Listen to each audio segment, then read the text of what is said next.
6 weeks ago, I stood beneath the dome of this Capitol and proclaimed the dawn of the golden age of America. From that moment on, it has been nothing but swift and unrelenting action to usher in the greatest and most successful era in the history of our country. We have accomplished more in 43 days than most administrations accomplished in 4 years or 8 years, and we are just getting started.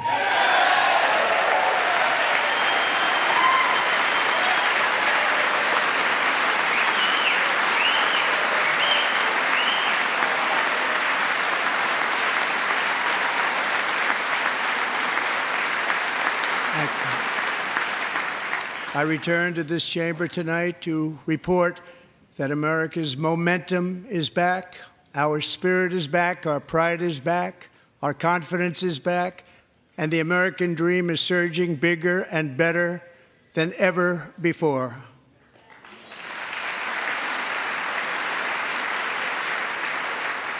The American dream is unstoppable, and our country is on the verge of a comeback, the likes of which the world has never witnessed and perhaps will never witness again. There's never been anything like it. The presidential election of November 5th was a mandate like has not been seen in many decades. We won all 7 swing states, giving us an electoral college victory of 312 votes.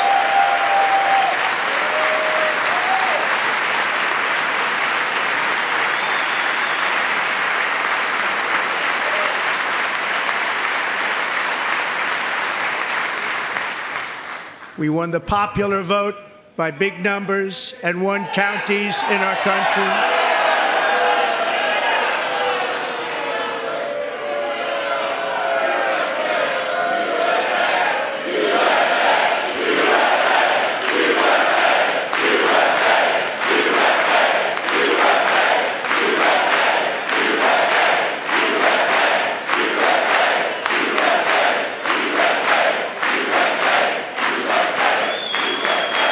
And won counties in our country, 2,700 to 525, on a map that reads almost completely red for Republican.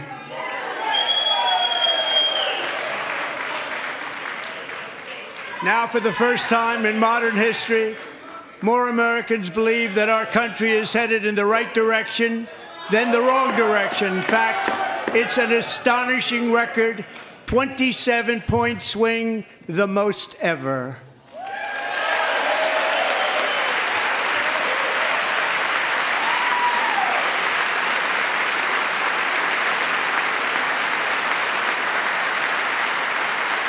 Likewise, small business optimism saw its single largest one-month gain ever recorded, a 41-point jump.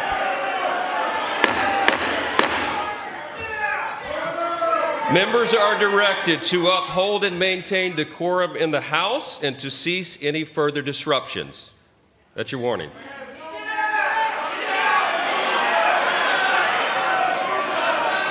Members are engaging in willful and continuing breach of decorum, and the chair is prepared to direct the Sergeant-at-Arms to restore order to the joint session.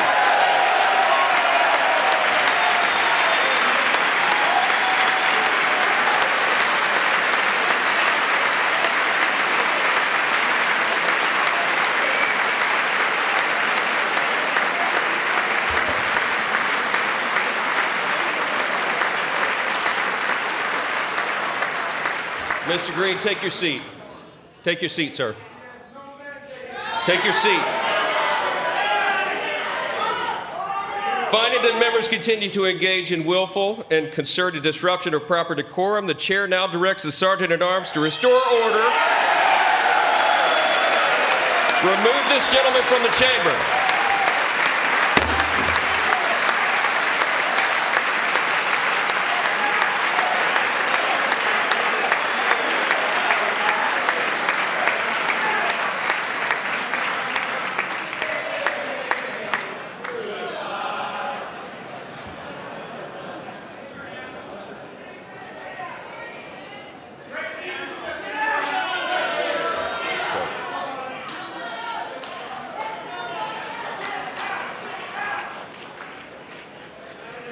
Members are directed to uphold and maintain decorum in the House. Mr. President, you continue. Thank you. Over the past 6 weeks, I have signed nearly 100 executive orders and taken more than 400 executive actions, a record to restore common sense, safety, optimism, and wealth all across our wonderful land. The people elected me to do the job, and I'm doing it.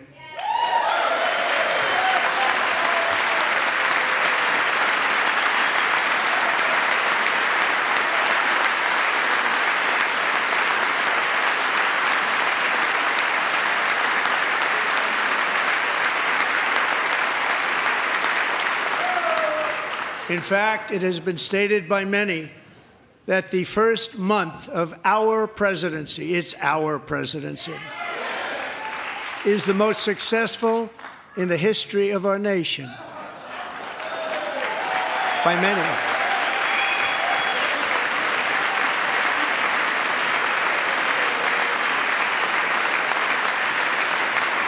And what makes it even more impressive is that, do you know who number 2 is? George Washington. How about that? How about that? I don't know about that list, but we'll take it. Within hours of taking the oath of office, I declared a national emergency on our southern border, and I deployed the U.S. military and Border Patrol to repel the invasion of our country. And what a job they've done. As a result, illegal border crossings last month were by far the lowest ever recorded, ever.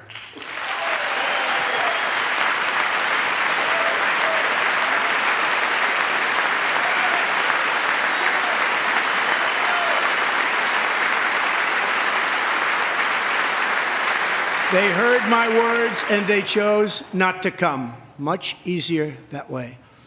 In comparison, under Joe Biden, the worst president in American history, there were hundreds of thousands of illegal crossings a month, and virtually all of them, including murderers, drug dealers, gang members, and people from mental institutions and insane asylums, were released into our country. Who would want to do that?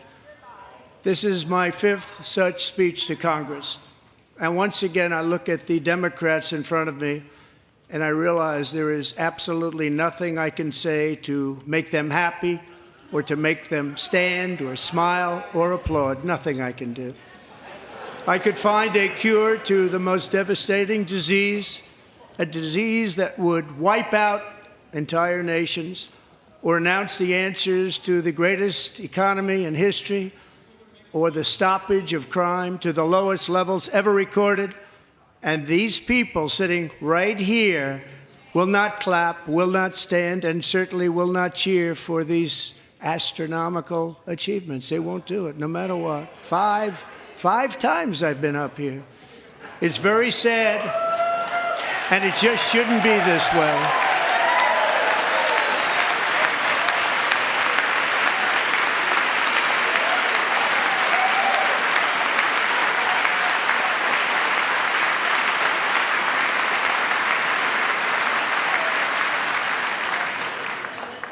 So Democrats sitting before me, for just this one night, why not join us in celebrating so many incredible wins for America?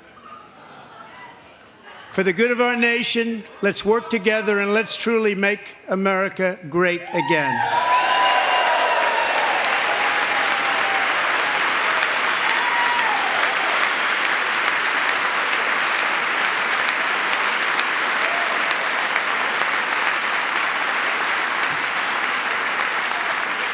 Every day, my administration is fighting to deliver the change America needs to bring a future that America deserves, and we're doing it.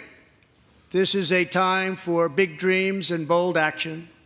Upon taking office, I imposed an immediate freeze on all federal hiring, a freeze on all new federal regulations, and a freeze on all foreign aid.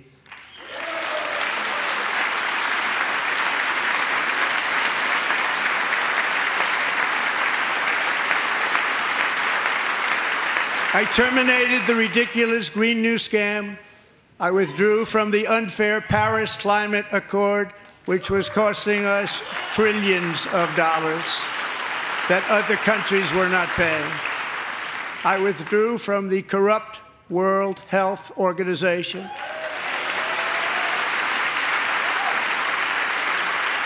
And I also withdrew from the anti-American UN Human Rights Council.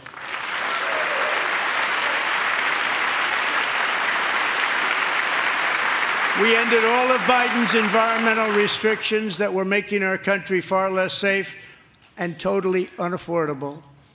And importantly, we ended the last administration's insane electric vehicle mandate, saving our auto workers and companies from economic destruction.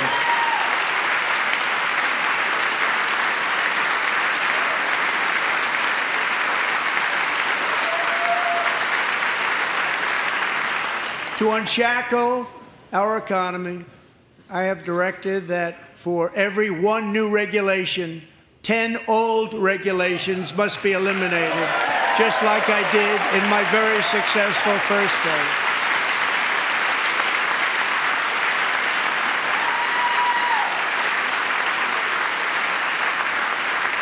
And in that first term, we set records on ending unnecessary rules and regulations like no other president had done before. We ordered all federal workers to return to the office.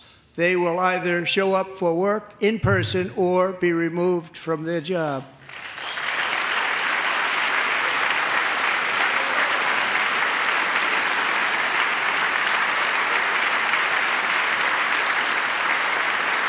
And we have ended weaponized government where, as an example, a sitting president is allowed to viciously prosecute his political opponent, like me. How did that work out? Not too good. Not too good.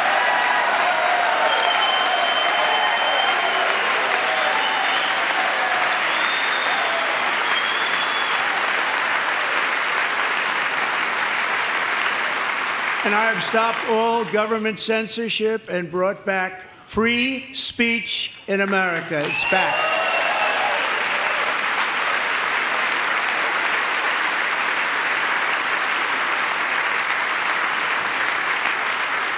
And 2 days ago, I signed an order making English the official language of the United States of America.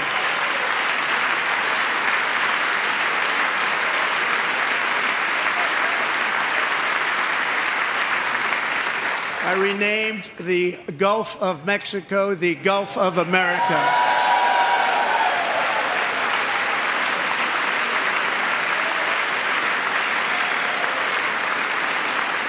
And likewise, I renamed, for a great president, William McKinley, Mount McKinley again. Beautiful Alaska.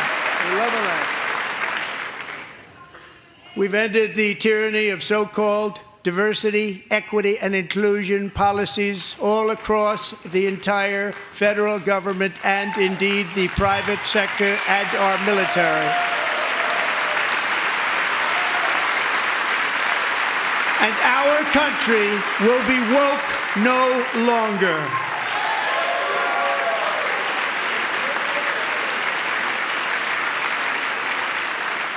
We believe that whether you are a doctor, an accountant, a lawyer, or an air traffic controller, you should be hired and promoted based on skill and competence, not race or gender.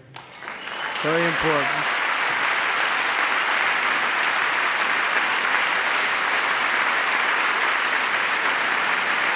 You should be hired based on merit. And the Supreme Court, in a brave and very powerful decision, has allowed us to do so. Thank you. Thank you very much. Thank you. We have removed the poison of critical race theory from our public schools, and I signed an order making it the official policy of the United States government that there are only two genders, male and female.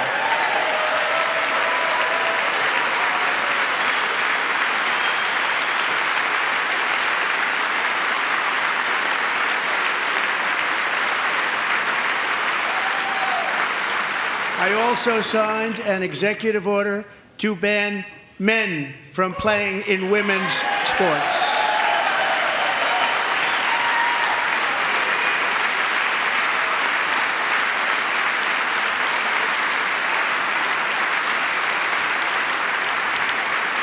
Three years ago, Peyton McNabb was an all-star high school athlete, one of the best, preparing for a future in college sports. But when her girls' volleyball match was invaded by a male, he smashed the ball so hard in Peyton's face, causing traumatic brain injury, partially paralyzing her right side and ending her athletic career. It was a shot like she's never seen before. She's never seen anything like it. Peyton is here tonight in the gallery, and Peyton, from now on, schools will kick the men off the girls' team, or they will lose all federal funding.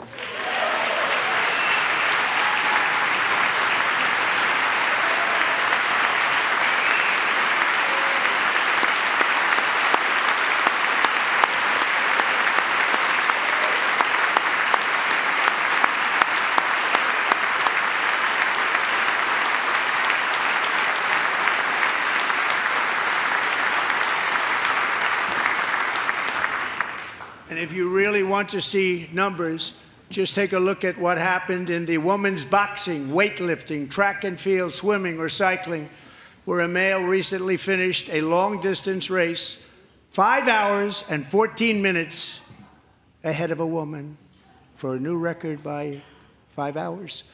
Broke the record by 5 hours. It's demeaning for women, and it's very bad for our country. We're not going to put up with it any longer.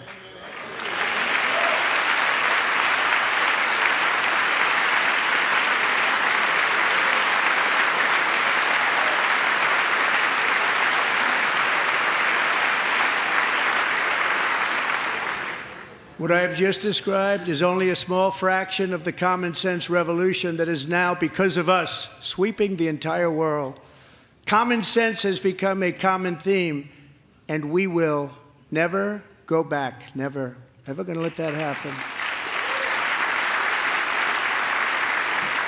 Among my very highest priorities is to rescue our economy and get dramatic and immediate relief to working families. As you know, we inherited from the last administration an economic catastrophe and an inflation nightmare. Their policies drove up energy prices, pushed up grocery costs, and drove the necessities of life out of reach for millions and millions of Americans. They've never had anything like it. We suffered the worst inflation in 48 years, but perhaps even in the history of our country. They're not sure. As president, I'm fighting every day to reverse this damage and make America affordable again.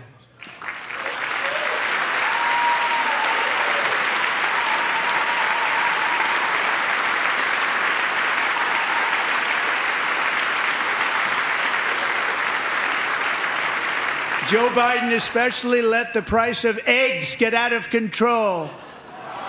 The egg price is out of control, and we're working hard to get it back down. Secretary, do a good job on that. You inherited a total mess from the previous administration.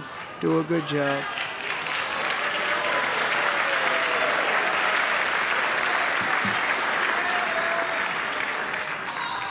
A major focus of our fight to defeat inflation is rapidly reducing the cost of energy.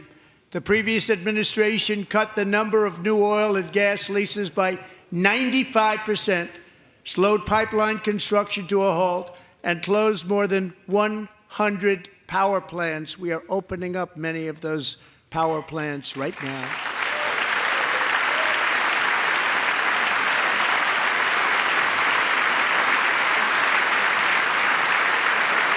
And frankly, we have never seen anything like it. That's why on my first day in office, I declared a national energy emergency. As you've heard me say many times, we have more liquid gold under our feet than any nation on earth, and by far. And now I fully authorize the most talented team ever assembled to go and get it. It's called Drill, Baby, Drill.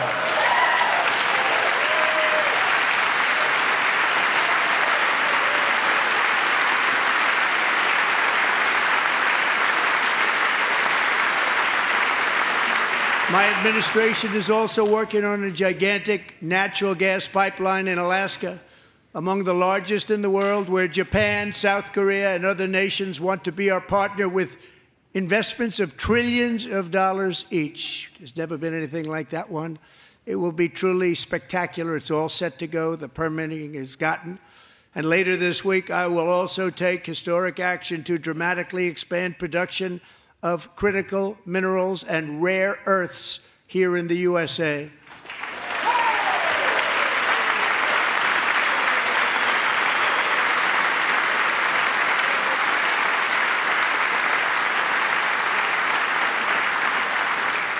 To further combat inflation, we will not only be reducing the cost of energy, but will be ending the flagrant waste of taxpayer dollars.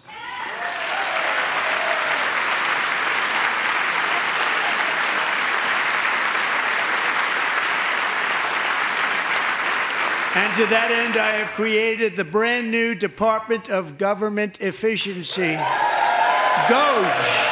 Perhaps you've heard of it. Perhaps.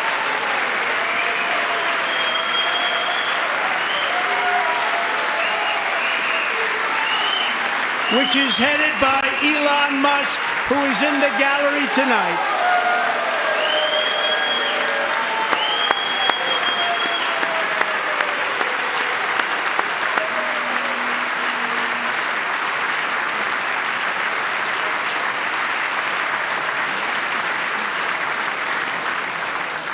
Thank you, Elon. He's working very hard. He didn't need this.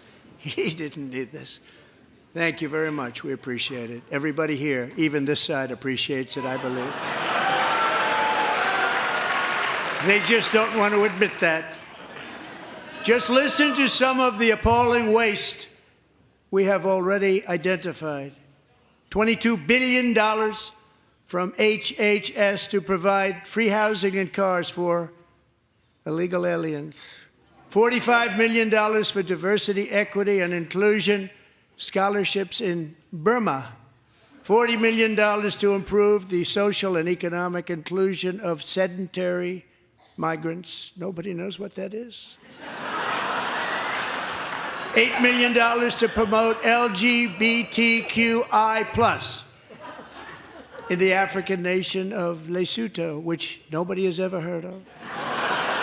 $60 million for indigenous peoples and Afro-Colombian empowerment in Central America. $60 million. $8 million for making mice transgender.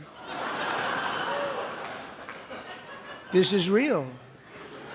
$32 million for a left-wing propaganda operation in Moldova. $10 million for male circumcision in Mozambique. $20 million for the Arab Sesame Street in the Middle East. It's a program. $20 million for a program. $1.9 billion to recently created Decarbonization of Homes Committee, headed up, and we know she's involved. Just at the last moment, the money was passed over by a woman named Stacey Abrams. Have you ever heard of her? A $3.5 million consulting contract for lavish fish monitoring. $1.5 million for voter confidence in Liberia. $14 million for social cohesion in Mali. $59 million for illegal alien hotel rooms in New York City.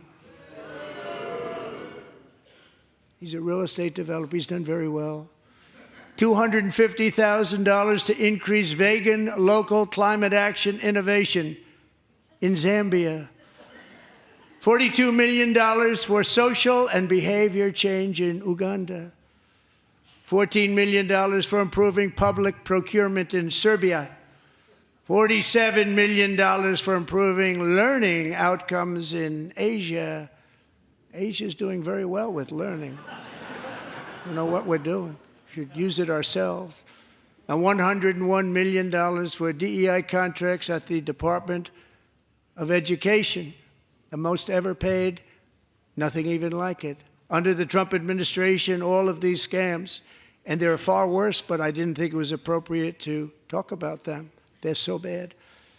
Many more have been found out and exposed and swiftly terminated by a group of very intelligent, mostly young people, headed up by Elon, and we appreciate it. We found hundreds of billions of dollars of fraud.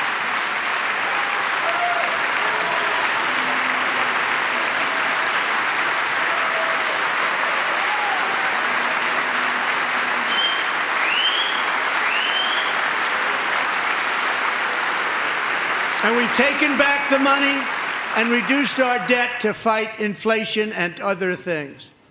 Taking back a lot of that money. We got it just in time. This is just the beginning. The Government Accountability Office, a federal government office, has estimated annual fraud of over $500 billion in our nation, and we are working very hard to stop it. We're going to. We're also identifying shocking levels of incompetence and probable fraud in the Social Security program for our seniors, and that our seniors and people that we love rely on. Believe it or not, government databases list 4.7 million Social Security members from people aged 100 to 109 years old. It lists 3.6 million people from ages 110 to 119. I don't know any of them. I know some people that are rather elderly, but not quite that elderly.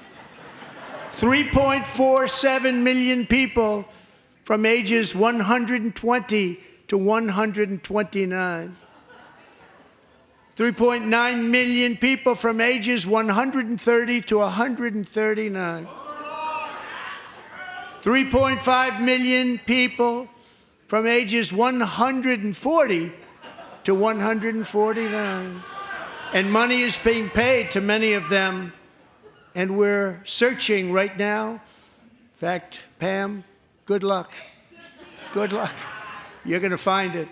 But a lot of money is paid out to people because it just keeps getting paid, and nobody does, and it really hurts Social Security and hurts our country. 1.3 million people from ages 150 to 159, and over 130,000 people, according to the Social Security databases, are age over 160 years old. We have a healthier country than I thought, Bobby.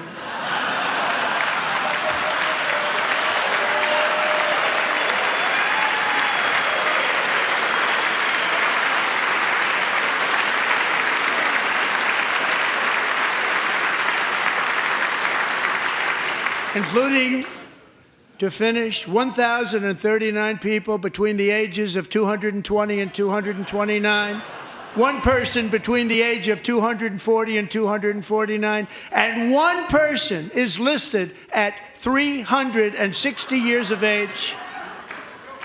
More than 100 years older than our country. But we're going to find out where that money's going, and it's not going to be pretty. By slashing all of the fraud, waste, and theft we can find, we will defeat inflation, bring down mortgage rates, lower car payments and grocery prices, protect our seniors, and put more money in the pockets of American families.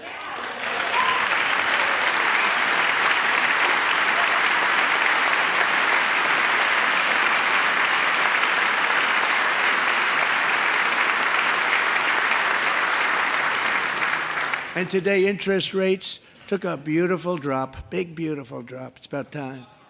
And in the near future, I want to do what has not been done in 24 years, balance the federal budget. We're going to balance it.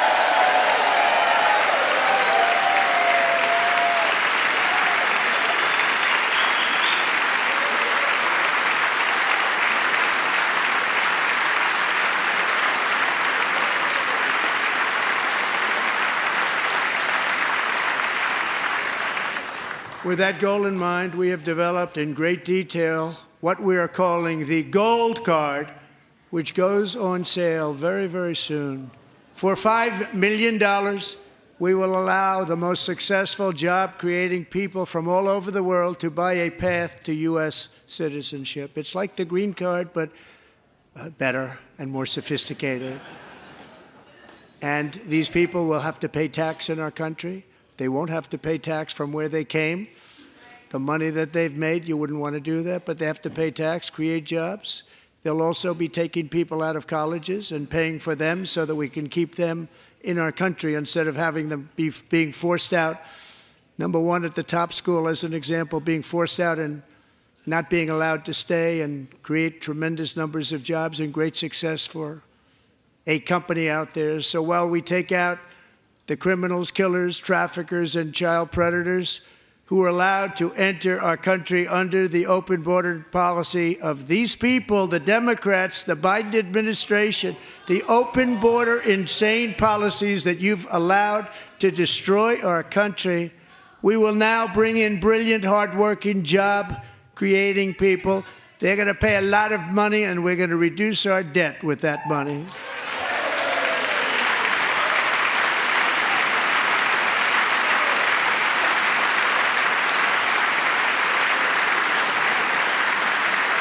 Americans have given us a mandate for bold and profound change. For nearly 100 years, the federal bureaucracy has grown until it has crushed our freedoms, ballooned our deficits, and held back America's potential in every possible way. The nation founded by pioneers and risk-takers now drowns under millions and millions of pages of regulations and debt. Approvals that should take 10 days to get instead take 10 years, 15 years, and even 20 years before you're rejected. Meanwhile, we have hundreds of thousands of federal workers who have not been showing up to work. My administration will reclaim power from this unaccountable bureaucracy, and we will restore true democracy to America again.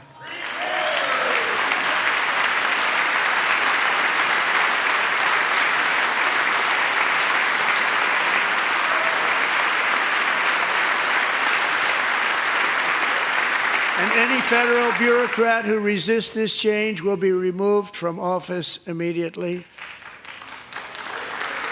Because we are draining the swamp. It's very simple. And the days of rule by unelected bureaucrats are over.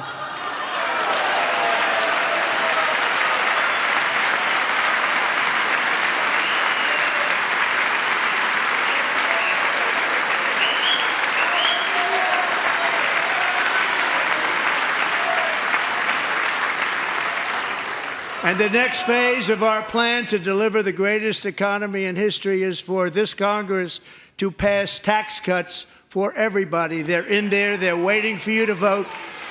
And I'm sure that the people on my right, I don't mean the Republican right, but my right here, I'm sure you're going to vote for those tax cuts, because otherwise I don't believe the people will ever vote you into office. So I'm doing you a big favor by telling you that. But I know this group is going to be voting for the tax.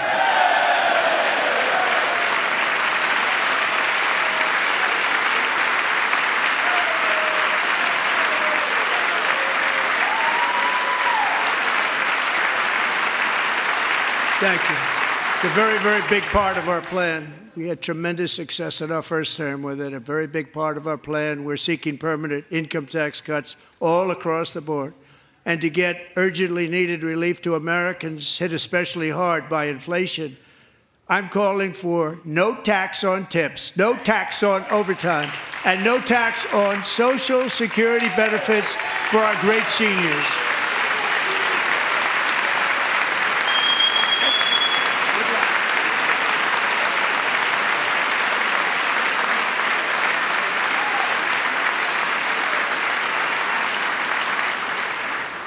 And I also want to make interest payments on car loans tax deductible, but only if the car is made in America.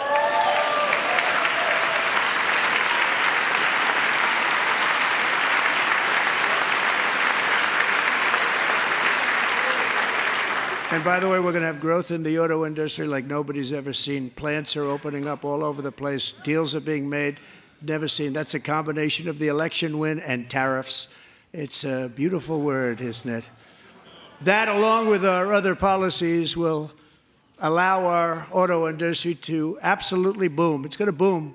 Spoke to the majors today, all three, the top people, and they're so excited. In fact, already numerous car companies have announced that they will be building massive automobile plants in America, with Honda just announcing a new plant in Indiana, one of the largest anywhere in the world.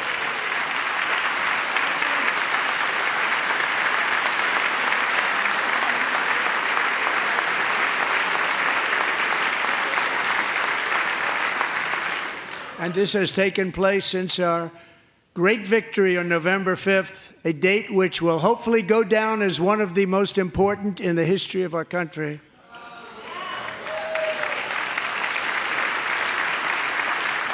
In addition, as part of our tax cuts, we want to cut taxes on domestic production and all manufacturing. And just as we did before, we will provide 100% expensing. It will be retroactive to January 20th, 2025, and it was one of the main reasons why our tax cuts were so successful in our first term, giving us the most successful economy in the history of our country, first term. We had a great first term.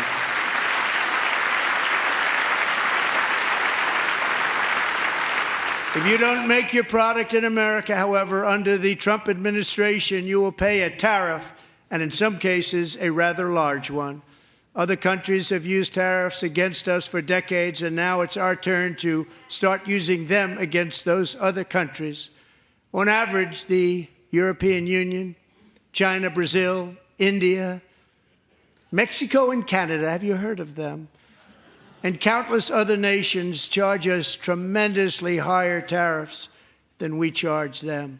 It's very unfair. India charges us auto tariffs higher than 100%.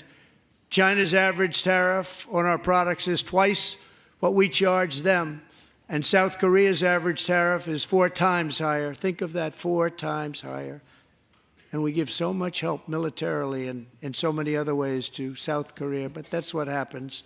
This is happening by friend and foe. This system is not fair to the United States and never was. And so on April 2nd, I wanted to make it April 1st, but I didn't want to be accused of April Fool's Day. That's not, just one day was cost us a lot of money.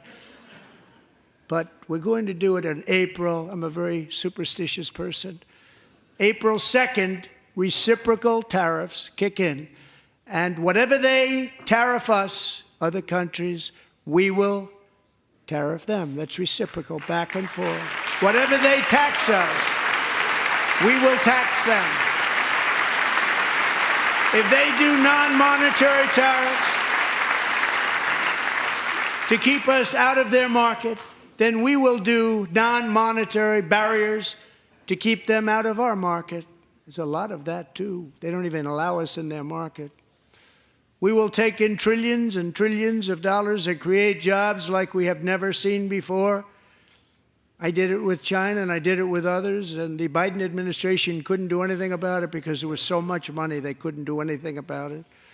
We have been ripped off for decades by nearly every country on earth, and we will not let that happen any longer.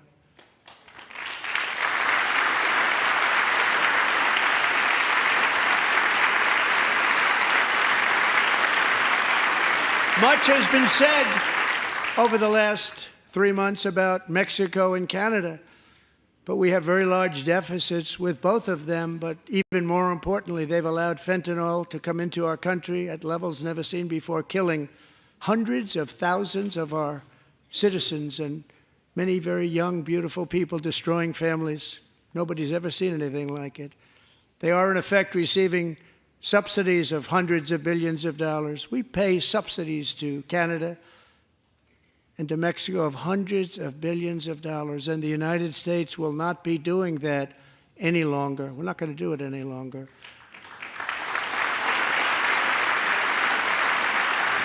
Thanks to our America First policies we're putting into place, we have had $1.7 trillion of new investment in America in just the past few weeks.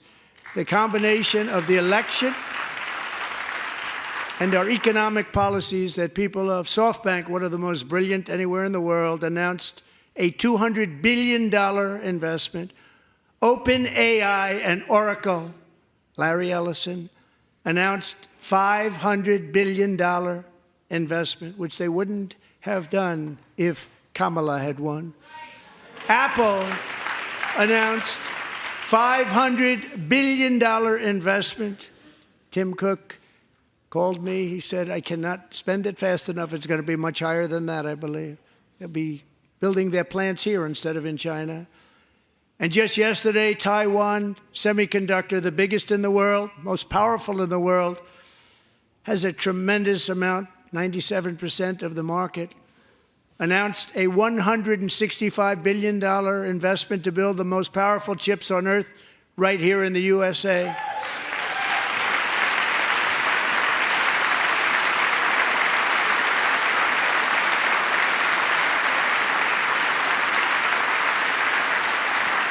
And we're not giving them any money. Your CHIPS Act is a horrible, horrible thing. We give hundreds of billions of dollars, and it doesn't mean a thing. They take our money and they don't spend it. All that meant to them, we're giving them no money. All that was important to them was they didn't want to pay the tariffs, so they came and they're building, and many other companies are coming. We don't have to give them money. We just want to protect our businesses and our people. And they will come because they won't have to pay tariffs if they build in America. So it's very amazing. You should get rid of the CHIP Act, and whatever's left over, Mr. Speaker, you should use it to reduce debt or any other reason you want to.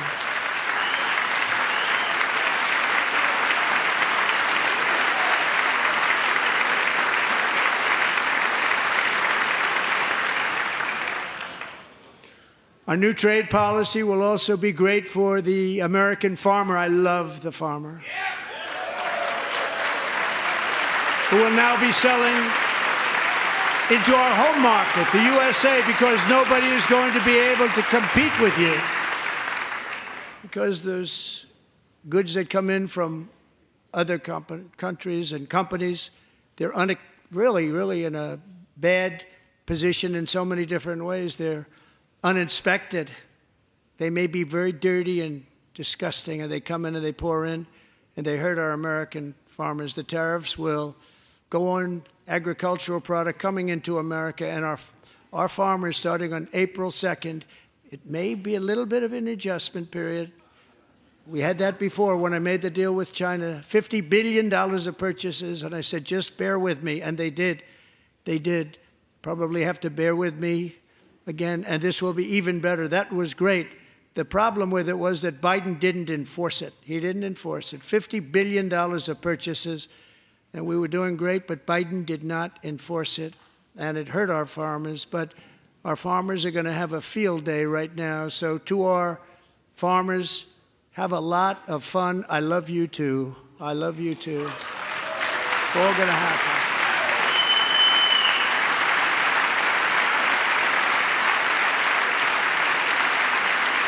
And I have also imposed a 25% tariff on foreign aluminum, copper, lumber, and steel, because if we don't have, as an example, steel and lots of other things, we don't have a military, and frankly, we just won't have a country very long.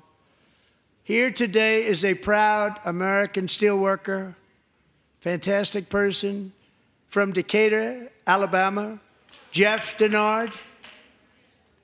Has been working at the same steel plant for 27 years in a job that has allowed him to serve as the captain of his local volunteer fire department, raise 7 children with his beautiful wife, Nicole, and over the years provide a loving home for more than 40 foster children.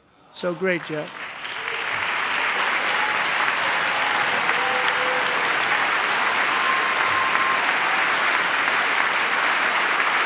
Thank you, Jeff. Thank you, Jeff.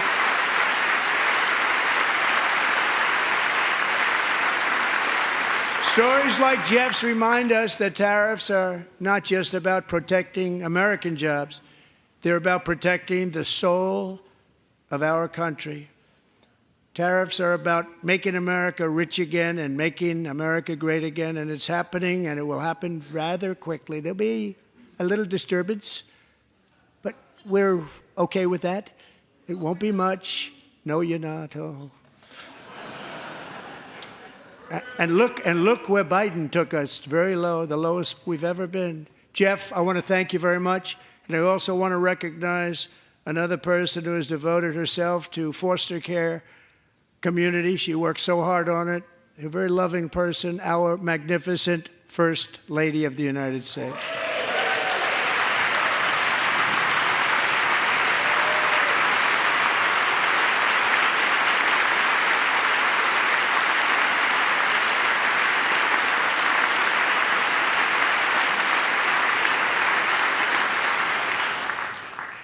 Melania's work has yielded incredible results, helping prepare our nation's future leaders as they enter the workforce. Our First Lady is joined by two impressive young women, very impressive. Haley Ferguson, who benefited from the First Lady's Fostering the Future initiative and is poised to complete her education and become a teacher. And Elliston Berry, who became a victim of an illicit deepfake image produced by a peer. With Elliston's help, the Senate just passed the Take It Down Act, and this is so important. Thank you very much, John. John Thune, thank you. Stand up, John. Thank you, John.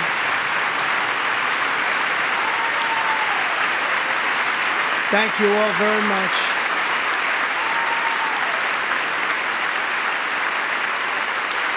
Thank you. And thank you to John Thune and the Senate. Great job. To criminalize the publication of such images online is a terrible, terrible thing. And once it passes the House, I look forward to signing that bill into law. Thank you. And I'm going to use that bill for myself, too, if you don't mind. Because nobody gets treated worse than I do online. Nobody. That's great. Thank you very much to the Senate. Thank you. But if we truly care about protecting Americans' children, no step is more crucial than securing America's borders. Over the past 4 years, 21 million people poured into the United States. Many of them were murderers, human traffickers, gang members, and other criminals from the streets of dangerous cities all throughout the world. Because of Joe Biden's insane and very dangerous open border policies, they are now strongly embedded in our country, but we are getting them out and getting them out fast.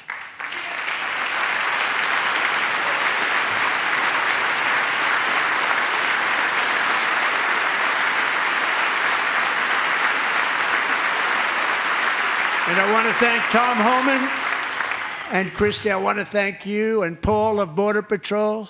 I want to thank you. What a job they've all done, everybody. Border Patrol, ICE, law enforcement in general is incredible. We have to take care of our law enforcement. Have to.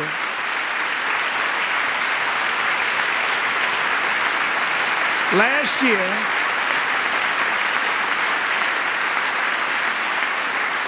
a brilliant 22-year-old nursing student named Laken Riley, the best in her class, admired by everybody, went out for a jog on the campus of the University of Georgia. That morning, Laken was viciously attacked, assaulted, beaten, brutalized, and horrifically murdered. Laken was stolen from us by a savage illegal alien gang member who was arrested while trespassing across Biden's open southern border and then set loose into the United States under the heartless policies of that failed administration. It was indeed a failed administration. He had then been arrested and released in a Democrat-run sanctuary city, a disaster, before ending the life of this beautiful young angel. With us this evening are Laken's beloved mother, Allison, and her sister, Lauren.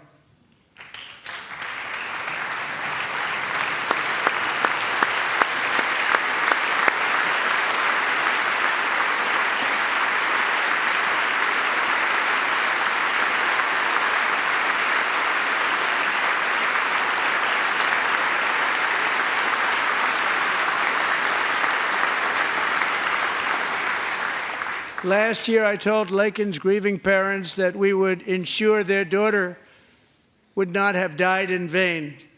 That's why the very first bill I signed into law as your 47th president mandates the detention of all dangerous criminal aliens who threaten public safety. It's a very strong, powerful act.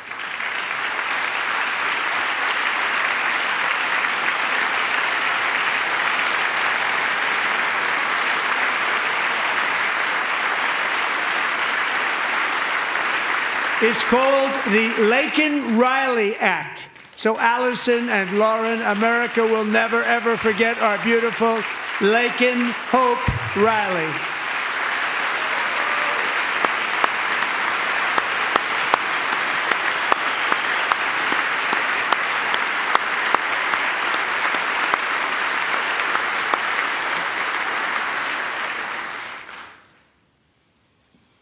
Thank you very much.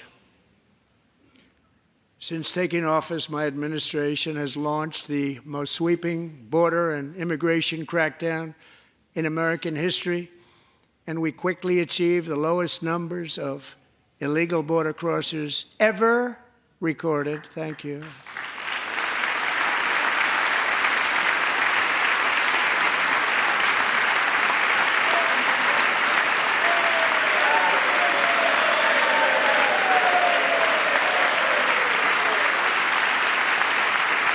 The media and our friends in the Democrat Party kept saying we needed new legislation, we must have legislation to secure the border. But it turned out that all we really needed was a new president.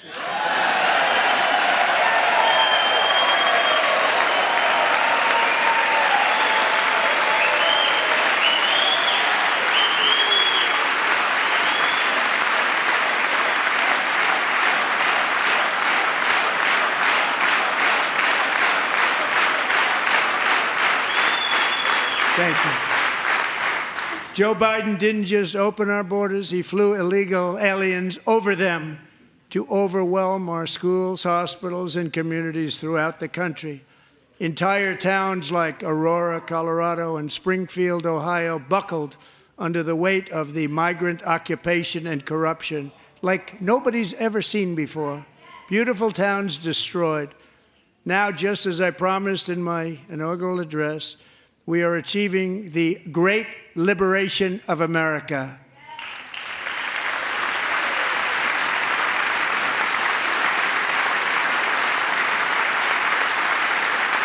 But there still is much work to be done. Here tonight is a woman I have gotten to know, Alexis Nungari from Houston. Wonderful woman. Last June, Alexis's 12-year-old daughter, her precious Jocelyn, walked to a nearby convenience store. She was kidnapped, tied up, assaulted for 2 hours under a bridge, and horrifically murdered. Arrested and charged with this heinous crime are 2 illegal alien monsters from Venezuela, released into America by the last administration through their ridiculous open border. The death of this beautiful 12-year-old girl and the agony of her mother and family touched our entire nation greatly. Alexis, I promised that we would always remember your daughter, your magnificent daughter, and earlier tonight I signed an order keeping my word to you. One thing I have learned about Jocelyn is that she loved animals so much. She loved nature. Across Galveston Bay, from where Jocelyn lived in Houston, you will find a magnificent national wildlife refuge, a pristine, peaceful, 34,000-acre sanctuary for all of God's creatures on the edge of the Gulf of America. Alexis, moments ago, I formally renamed that refuge in loving memory of your beautiful daughter, Jocelyn. So, Mr. Vice President, if you would, may I have the order?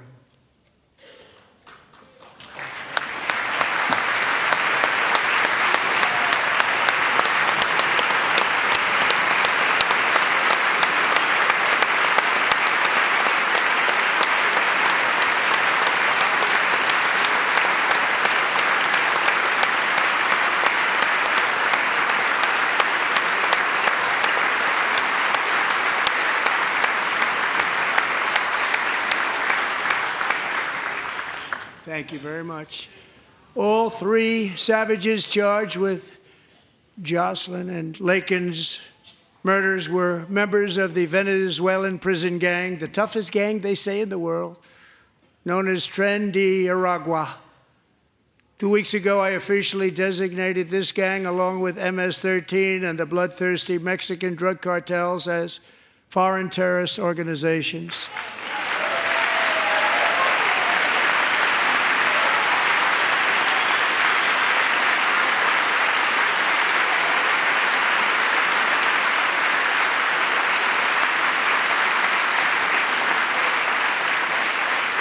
They are now officially in the same category as ISIS, and that's not good for them.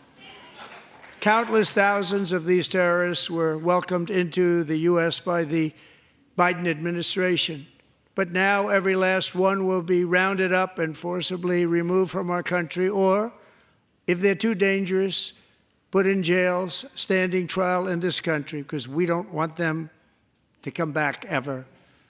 With us this evening is a warrior on the front lines of that battle, Border Patrol Agent Roberto Ortiz. Great guy.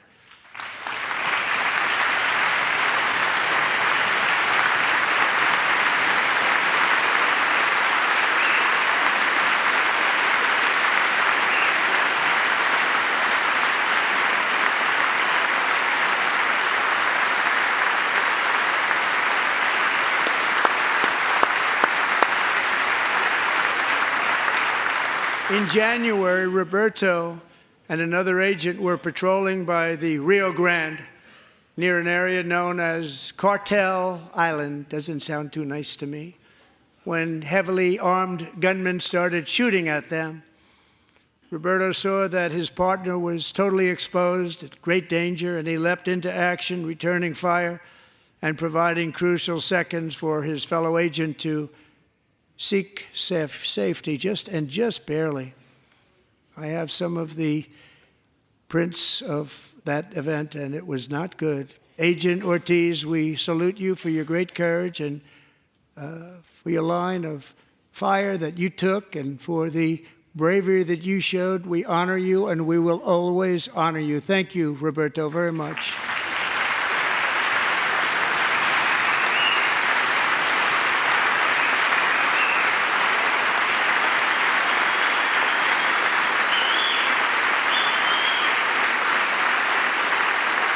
Thank you, Roberto. And I actually got to know him on my many calls to the border. He's a great gentleman. The territory to the immediate south of our border is now dominated entirely by criminal cartels that murder, rape, torture, and exercise total control. They have total control over a whole nation, posing a grave threat to our national security. The cartels are waging war on America, and it's time for America to wage war on the cartels, which we are doing.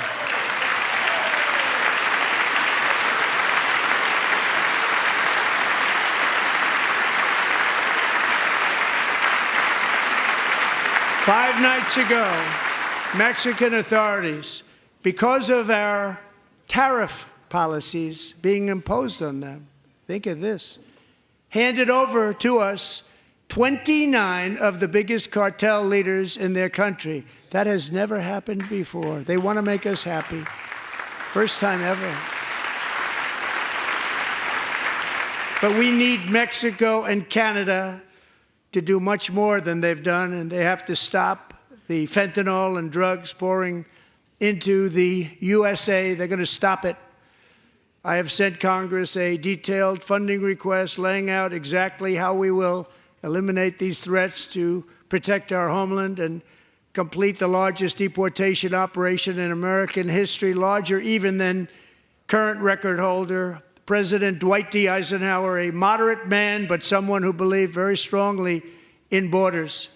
Americans expect Congress to send me this funding without delay so I can sign it into law. So, Mr. Speaker, John Thune, both of you, I hope you're going to be able to do that, Mr. Speaker. Thank you.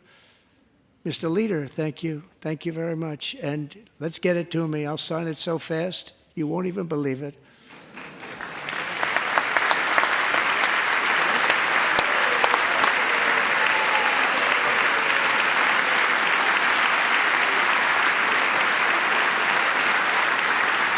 And as we reclaim our sovereignty, we must also bring back law and order to our cities and towns.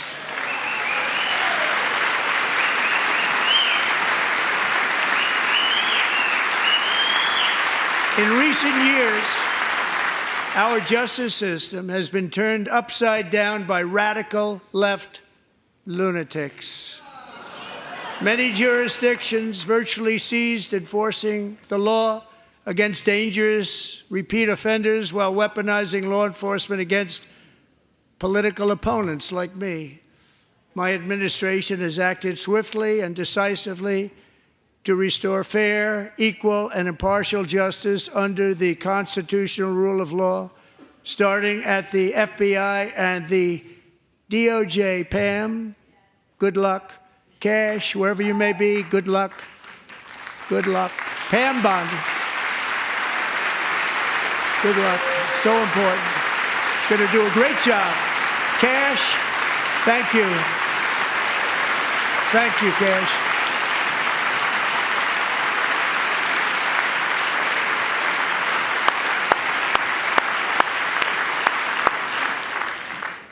They've already started very strong. They're going to do a fantastic job. You're going to be very proud of them. We're also once again giving our police officers the support, protection, and respect they so dearly deserve. They have to get it. They have such a hard, dangerous job, but we're going to make it less dangerous. The problem is the bad guys don't respect the law, but they're starting to respect it, and they soon will respect it. This also includes our great fire departments throughout the country. Our firemen and women are unbelievable people, and we'll never forget them. And besides that, they voted for me in record numbers, so I have no choice.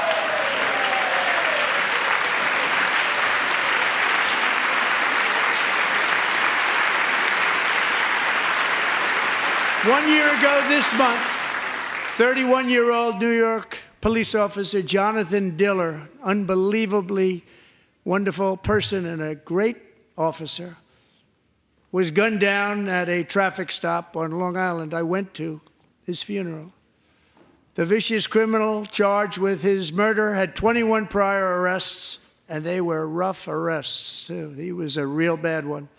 The thug in the seat next to him had 14 prior arrests and went by the name of Killer. He was Killer. He killed other people, they say, a lot of them. I attended Officer Diller's service, and when I met his wife and one-year-old son, Ryan, it was very inspirational, actually. His widow's name is Stephanie, and she is here tonight. Stephanie, thank you very much, Stephanie. Thank you very much.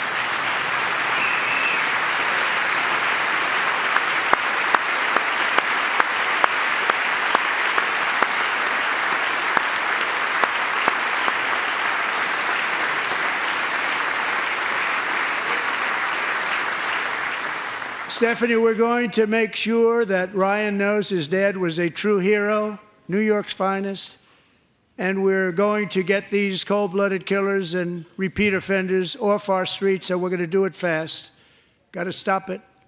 They get out with 28 arrests. They push people into subway trains. They hit people over the head, back of the head with baseball bats. We got to get them out of here. I've already signed an executive order requiring a mandatory death penalty for anyone who murders a police officer, and tonight I'm asking Congress to pass that policy into permanent law.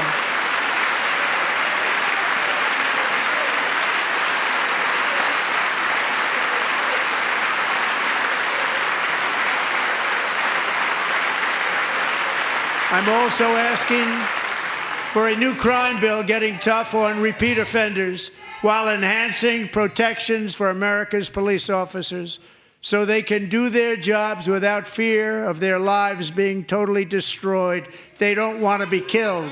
We're not going to let them be killed. Joining us in the gallery tonight is a young man who truly loves our police. His name is DJ Daniel. He is 13 years old, and he has always dreamed of becoming a police officer.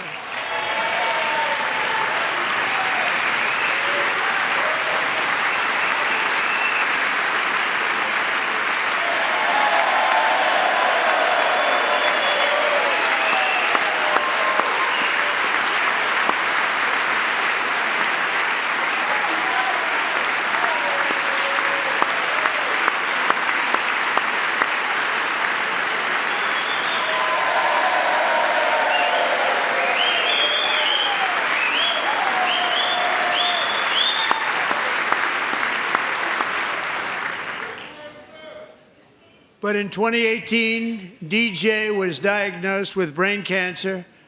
The doctors gave him 5 months at most to live. That was more than 6 years ago.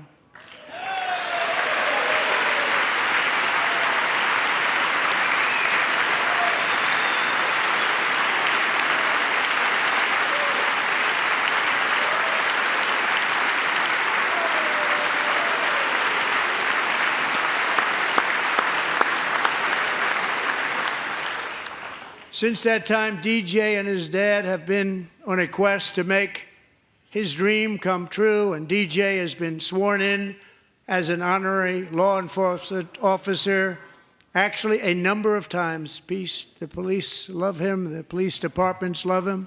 And tonight, DJ, we're going to do you the biggest honor of them all.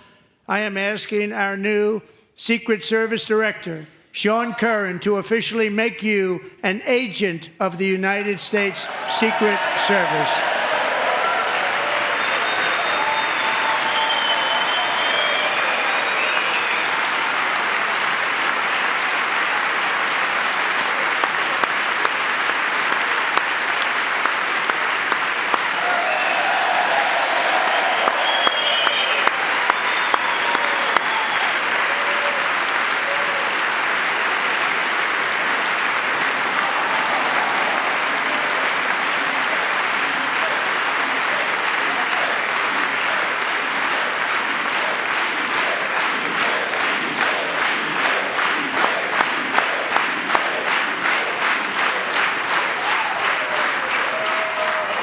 Thank you, DJ.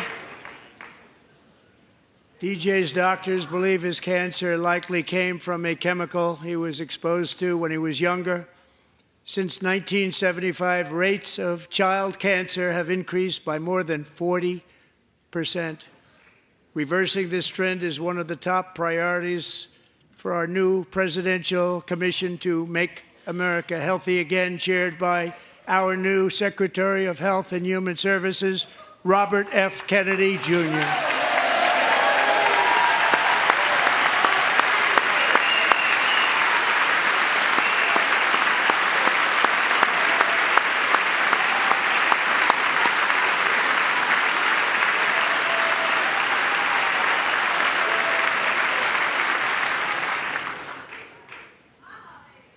With the name Kennedy, you would have thought everybody over here would have been cheering. How quickly they forget. Our goal is to get toxins out of our environment, poisons out of our food supply, and keep our children healthy and strong. As an example, not long ago, and you can't even believe these numbers, 1 in 10,000 children had autism, 1 in 10,000. And now it's 1 in 36. There's something wrong, 1 in 36. Think of that. So we're going to find out what it is, and there's nobody better than Bobby and all of the people that are working with you. You have the best to figure out what is going on. Okay, Bobby, good luck. It's a very important job. Thank you. Good job.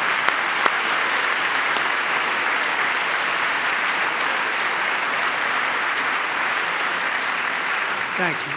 My administration is also working to protect our children from toxic ideologies in our schools.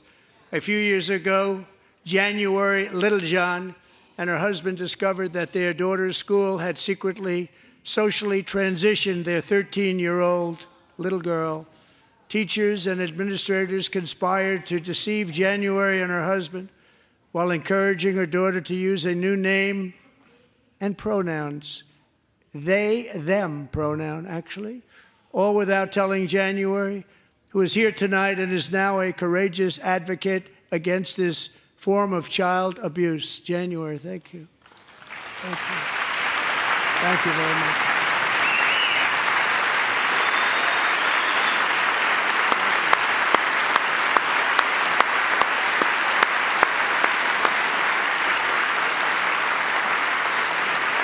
Thank you. Stories like this are why, shortly after taking office, I signed an executive order banning public schools from indoctrinating our children with transgender ideology.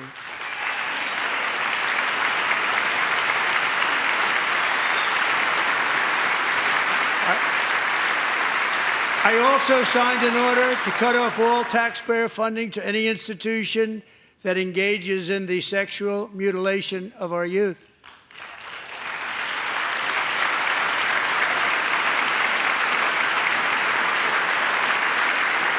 And now I want Congress to pass a bill permanently banning and criminalizing sex changes on children and forever ending the lie that any child is trapped in the wrong body.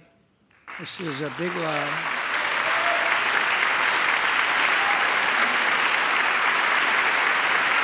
And our message to every child in America is that you are perfect exactly the way God made you.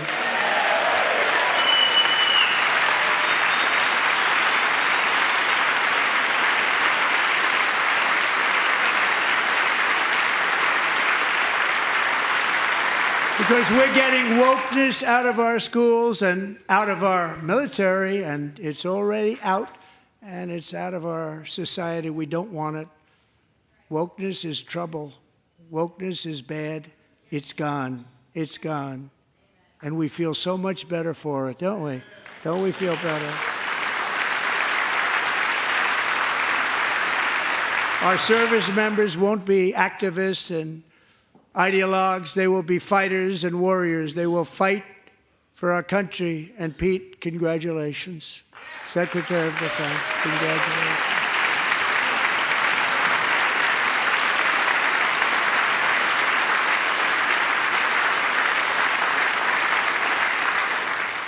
And he's not big into the woke movement, I can tell you. I know him well. I am pleased to report that in January, the U.S. Army had its single best recruiting month in 15 years, and that all armed services are having among the best recruiting results ever in the history of our services. What a difference.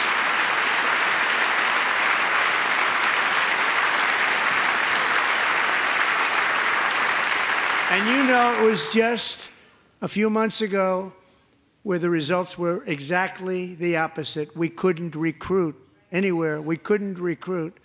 Now we're having the best results just about that we've ever had. What a tremendous turnaround. It's really a beautiful thing to see. People love our country again. It's very simple. They love our country, and they love being in our military again.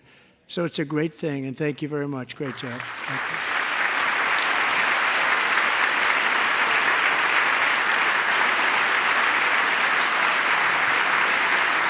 We're joined tonight by a young man, Jason Hartley, who knows the weight of that call of duty. Jason's father, grandfather, and great-grandfather all wore the uniform. Jason tragically lost his dad, who was also a Los Angeles County Sheriff's deputy when he was just a boy, and now he wants to carry on the family legacy of service. Jason is a senior in high school, a six-letter varsity athlete, a really good athlete, they say, a brilliant student with a 4.46, that's good, GPA. And his greatest dream is to attend the U.S. Military Academy at West Point.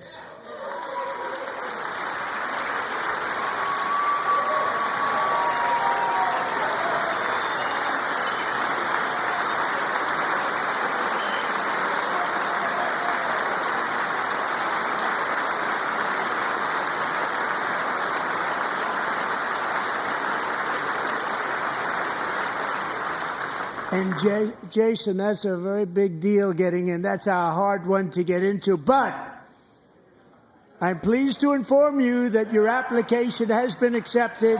You will soon be joining the Corps of Cadets.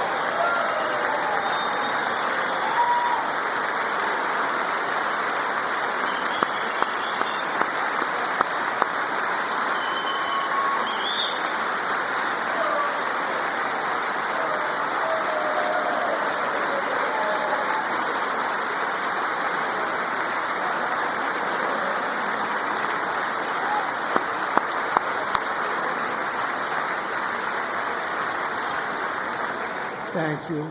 Jason, you're going to be on the long gray line, Jason. As Commander-in-Chief, my focus is on building the most powerful military of the future.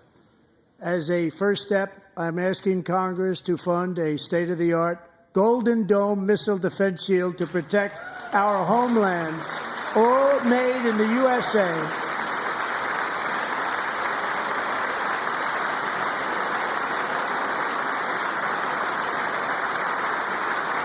And Ronald Reagan wanted to do it long ago, but the technology just wasn't there, not even close. But now we have the technology. It's incredible, actually.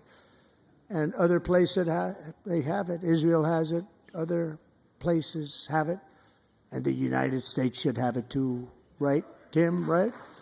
They should have it too. So I want to thank you. But it's a very, very important. This is a very dangerous world. We should have it. We want to be protected, and we're going to protect our citizens like never before.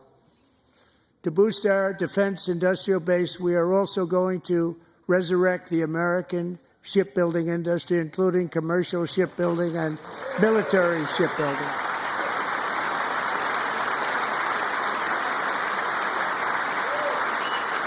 And for that purpose, I am announcing tonight that we will create a new Office of Shipbuilding in the White House and offer special tax incentives to bring this industry home to America where it belongs. We used to make so many ships. We don't make them anymore very much, but we're going to make them very fast, very soon. It will have a huge impact. To further enhance our national security, my administration will be reclaiming the Panama Canal, and we've already started doing it.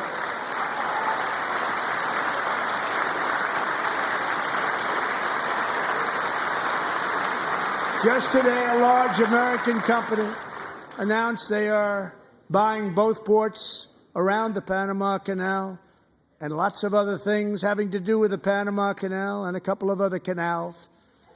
The Panama Canal was built by Americans for Americans, not for others, but others could use it. But it was built at tremendous cost of American blood and treasure. 38,000 workers died building the Panama Canal. They died of malaria. They died of snake bites and mosquitoes. Not a nice place to work. They paid them very highly to go there, knowing there was a 25% chance that they would die. The most expensive project also that was ever built in our country's history, if you bring it up to modern day costs. It was given away by the Carter administration for $1. But that agreement has been violated very severely. We didn't give it to China. We gave it to Panama, and we're taking it back.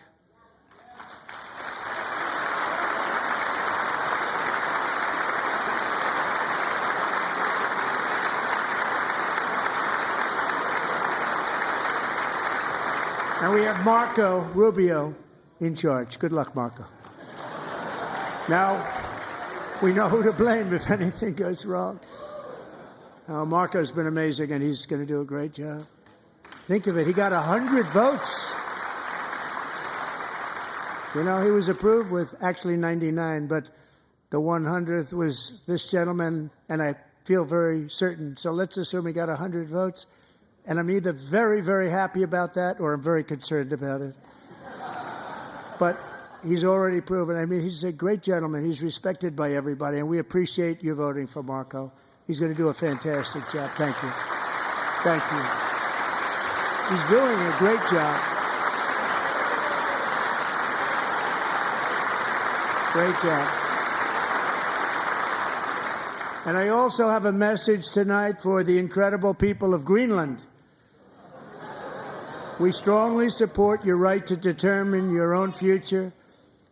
And if you choose, we welcome you into the United States of America. We need Greenland for national security and even international security, and we're working with everybody involved to try and get it.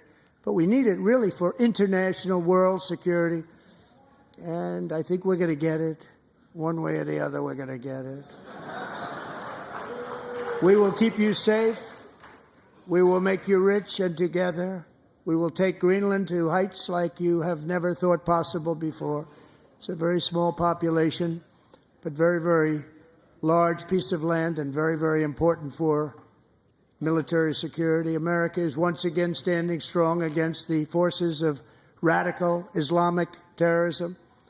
3.5 years ago, ISIS terrorists killed 13 American service members and countless others in the Abbey Gate bombing during the disastrous and incompetent withdrawal from Afghanistan. Not that they were withdrawing, it was the way they withdrew. Perhaps the most embarrassing moment in the history of our country. Tonight, I am pleased to announce that we have just apprehended the top terrorist responsible for that atrocity, and he is right now on his way here to face the swift sword of American justice.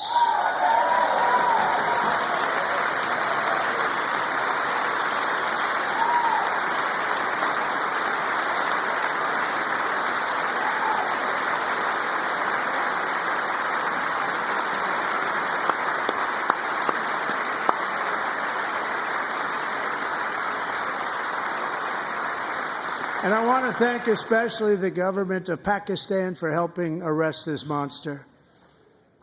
This was a very momentous day for those 13 families who I actually got to know very well, most of them, whose children were murdered, and the many people that were so badly, over 42 people, so badly injured on that fateful day in Afghanistan. What a horrible day. Such incompetence was shown. That when Putin saw what happened, I guess he said, wow, maybe this is my chance. That's how bad it was. Should have never happened. Grossly incompetent people. I spoke to many of the parents and loved ones, and they're all in our hearts tonight. Just spoke to them on the phone. We had a big call. Every one of them called, and everybody was on the line, and they did nothing but cry with happiness. They were very happy, as happy as you can be under those circumstances. Their child, brother, sister, son, daughter was killed for no reason whatsoever. In the Middle East, we're bringing back our hostages from Gaza. In my first term, we achieved one of the most groundbreaking peace agreements in generations, the Abraham Accords.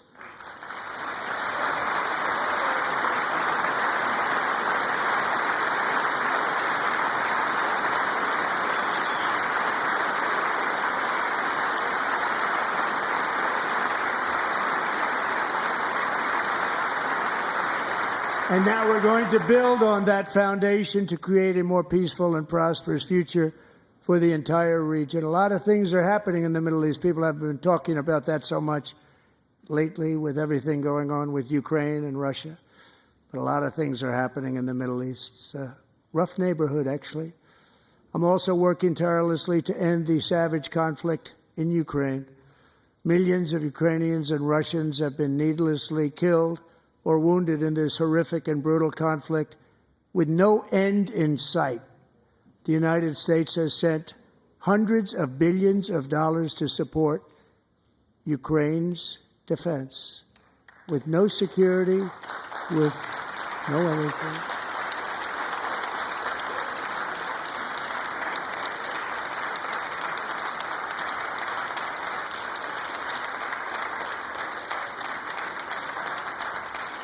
Do you want to keep it going for another 5 years? Yeah, you would say Pocahontas says yes.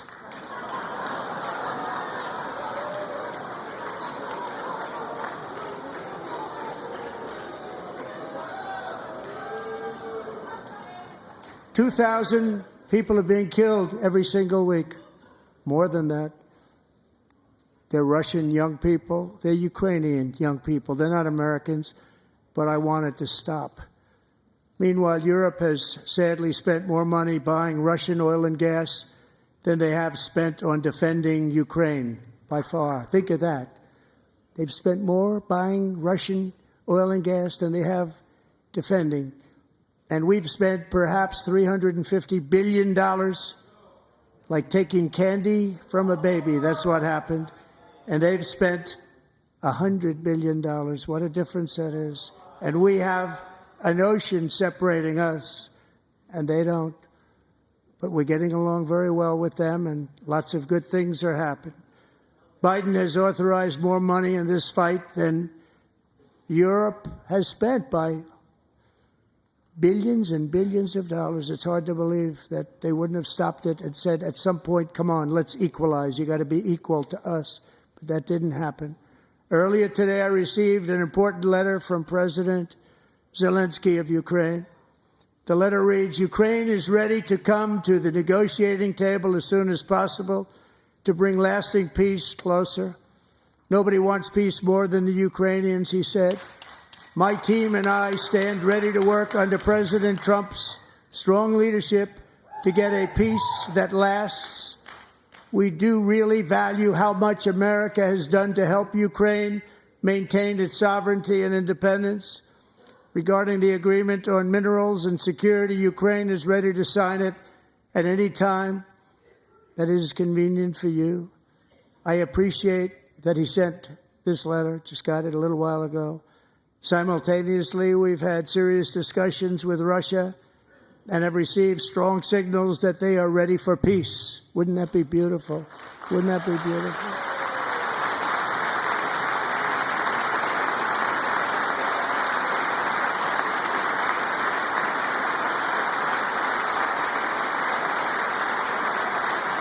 Wouldn't that be beautiful?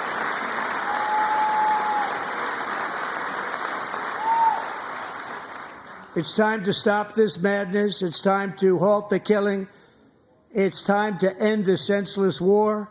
If you want to end wars, you have to talk to both sides.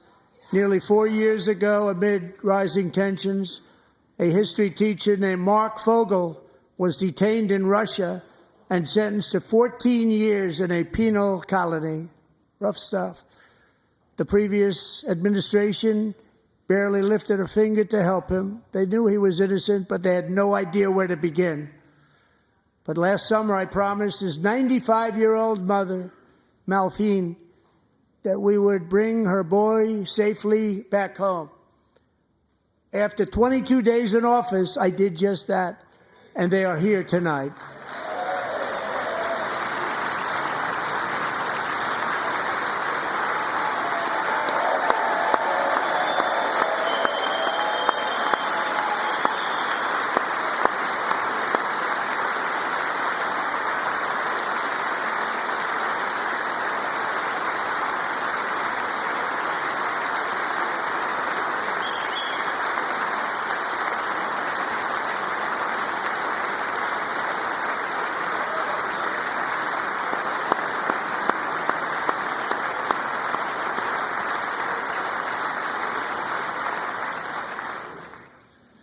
To Mark and his great mom, we are delighted to have you safe and sound and with us. As fate would have it, Mark Fogel was born in a small rural town in Butler, Pennsylvania. Have you heard of it? Where his mother has lived for the past 78 years. I just happened to go there last July 13th for a rally. That was not pleasant. And that is where I met his beautiful mom right before I walked onto that stage. And I told her I would not forget what she said about her son. And I never did I? Never forgot. Less than 10 minutes later, at that same rally, gunfire rang out, and a sick and deranged assassin unloaded 8 bullets from his sniper's perch into a crowd of many thousands of people. My life was saved by a fraction of an inch, but some were not so lucky. Corey Comparator was a firefighter, a veteran, a Christian, a husband, a devoted father, and above all, a protector. When the sound of gunshots pierced the air, it was a horrible sound. Corey knew instantly what it was and what to do. He threw himself on top of his wife and daughters and shielded them from the bullets with his own body. Corey was hit really hard. You know the story from there. He sacrificed his life to save theirs. 2 others, very fine people, were also seriously hit. But thankfully, with the help of 2 great country doctors, we thought they were gone and they were saved. So those doctors had great talent. We're joined by Corey's wife, Helen, who was his high school sweetheart, and their two beloved daughters, Allison and Kaylee. Thank you.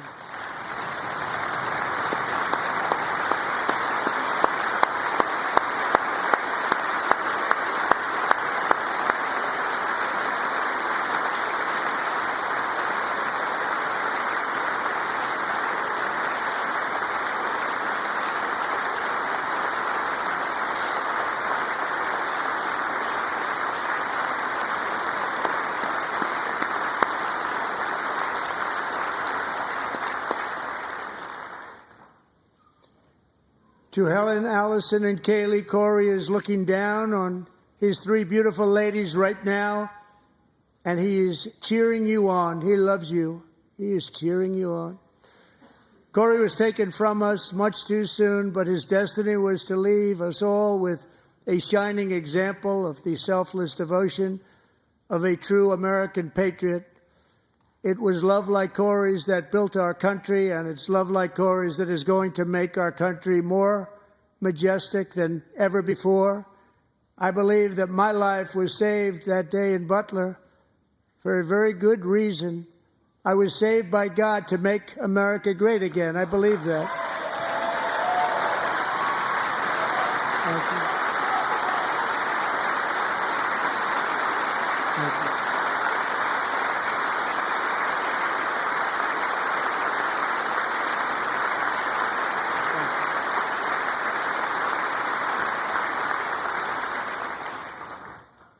Thank you very much. From the patriots of Lexington and Concord to the heroes of Gettysburg and Normandy, from the warriors who crossed the Delaware to the trailblazers who climbed the Rockies, and from the legends who soared at Kitty Hawk to the astronauts who touched the moon, Americans have always been the people who defied all odds, transcended all dangers, made the most extraordinary sacrifices, and did whatever it took to defend our children, our country, and our freedom. And as we have seen in this chamber tonight, that same strength, faith, love, and spirit is still alive and thriving in the hearts of the American people. Despite the best efforts of those who would try to censor us, silence us, break us, destroy us, Americans are today a proud, free, sovereign, and independent nation that will always be free, and we will fight for it till death. We will never let anything happen to our beloved country, because we are a country of doers, dreamers, fighters, and survivors. Our ancestors crossed a vast ocean, strode into the unknown wilderness, and carved their fortunes from the rock and soil of a perilous and very dangerous frontier. They chased our destiny across a boundless continent. They built the railroads, laid the highways, and graced the world with American marvels like the Empire State Building, the mighty Hoover Dam, and the towering Golden Gate Bridge. They lit the world with electricity, broke free of the force of gravity, fired up the engines of American industry, vanquished the communists, fascists, and Marxists all over the world, and gave us countless modern wonders sculptured out of iron, glass, and steel. We stand on the shoulders of these pioneers who won and built the modern age, these workers who poured their sweat into the skylines of our cities, these warriors who shed their blood on fields of battle and gave everything they had for our rights and for our freedom.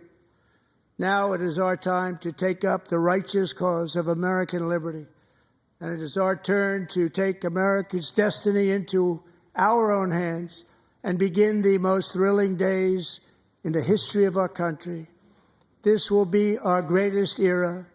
With God's help, over the next 4 years, we are going to lead this nation even higher, and we are going to forge the freest, most advanced, most dynamic, and most dominant civilization ever to exist on the face of this earth.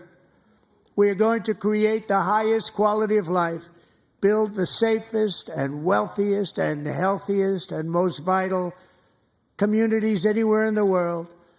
We are going to conquer the vast frontiers of science, and we are going to lead humanity into space and plant the American flag on the planet Mars and even far beyond.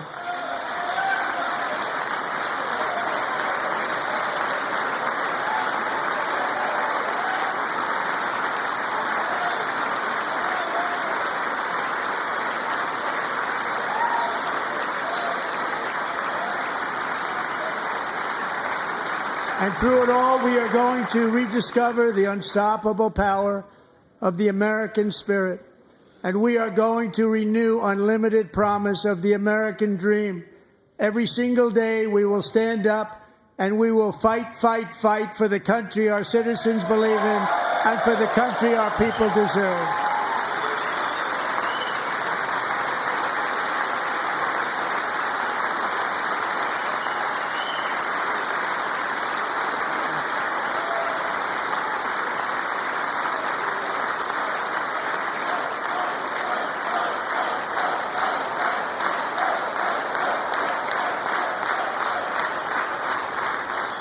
My fellow Americans, get ready for an incredible future, because the golden age of America has only just begun. It will be like nothing that has ever been seen before. Thank you, God bless you, and God bless America.